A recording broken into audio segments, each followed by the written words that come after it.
Barry Michael, mate. Fight week's here. Joseph Parker Faiga Opelu. How do you see this fight playing out? I'm really looking forward to it, but Opelu, I've seen him score a couple of big knockouts, a couple of big upsets on the Kambosos Haney undercard when he knocked out Hemia was a big upset, and he looked good. But Joseph Parker, former world heavyweight champion, and really been in with the very best in the world. Andy Ruiz and Anthony Joshua and Joe Joyce and guys like that. And speaking to him and listening to him, it sounds like he's in brilliant shape. So I think it's a tough fight for Opelu, and I think Joseph Parker will be the winner.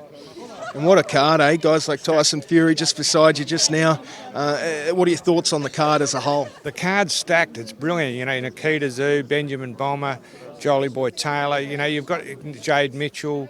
You've got it's a stacked card. I'm really looking forward to that Nikita Tszyu fight. It's going to be a classic. I mean, they've certainly got stuck into each other at the press conference there, but no, I think it's a stacked card. Anyone who's considering watching it on pay-per-view or coming, certainly do it, because you don't want to miss a former world heavyweight champion fighting in Melbourne, as well as the stacked undercard. Now, the Nikita Tszyu Ben Bomber fight, obviously two fighters with a lot of power. 5 fights, 4 wins by knockout. What do you have to do in that fight when a fighter's got a lot of power to sort of avoid that power and get the win? Not get hit. Look, Nikita, I've seen Nikita in some exciting fights. Even when he fought Ben Horn, he was hurt a bit in the last round, but he takes a good shot. And, look, it's going to be really interesting, because you've got what's the ideal matchup: 2 undefeated fighters with identical records and both extremely confident. So, yeah, it makes for a great fight. And it would be an upset if Nikita lost, but, this is boxing. Anything happens. Now, the big news this past week, the WBO have mandated JermallCharlo to defend by September 30.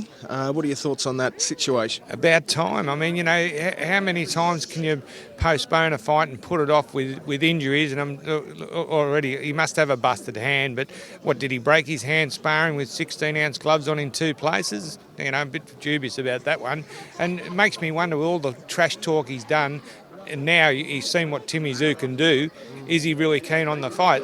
And if he doesn't fight by the mandated time this time, they have to strip him. All the bodies have to strip him, and then unfortunately it'll become a bit of a shit fight, because Timmy mightn't get the mandatory shots against the other number 1 contenders, and that's where it gets a bit messy. But Timmy's on his way to unifying the title, no doubt. Now, Jason Maloney got an enormous win just last week. What are your thoughts on that? Jason boxed brilliant. I actually messaged him in the 12th round and said, absolutely brilliant display of boxing, world champion, and he messaged me, he was wrapped.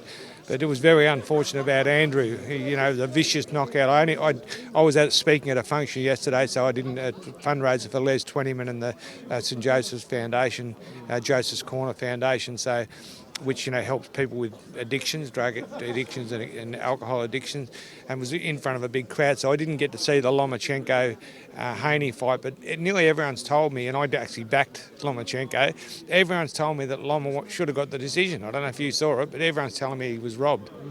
Yeah, no, it was a close fight. But what do you see Jason Maloney doing now? Obviously, he's become the world champion. Does he come back here and defend the belts, or does he progress his career in the States? What do you think he does? Well, I think he'll progress his career in the States, because the bigger money there, and he'll still get pay-per-view back to Australia. Now he's an Australian icon. Sad about Andrew. I just hope he's okay after that severe knockout, because that's a career-ending knockout. As far as I'm concerned, I wouldn't like to see Andrew try to come back after that. They're both 32. But yeah, Jason was a beautiful victory, brilliant boxing ability, and he's still got some big fights in front of him, Jason. And it would be good to see him come back here, and that could happen. But this business is about making the dollars while you can, so obviously he goes where the money is. Now, George Kambosos also signed with Top Rank this past week. What do you think he does in his career moving forward? Yeah, good question. I mean, when he beat Teofimo Lopez, it was an outstanding victory. To lose 2 consecutive fights to Devin Haney by decision is no disgrace. Devin Haney is a brilliant boxer. Be good to see George get a few wins under his belt. He's still a young man. There's still a lot of fight left in George Kambosos, that's for sure. Thanks, Michael.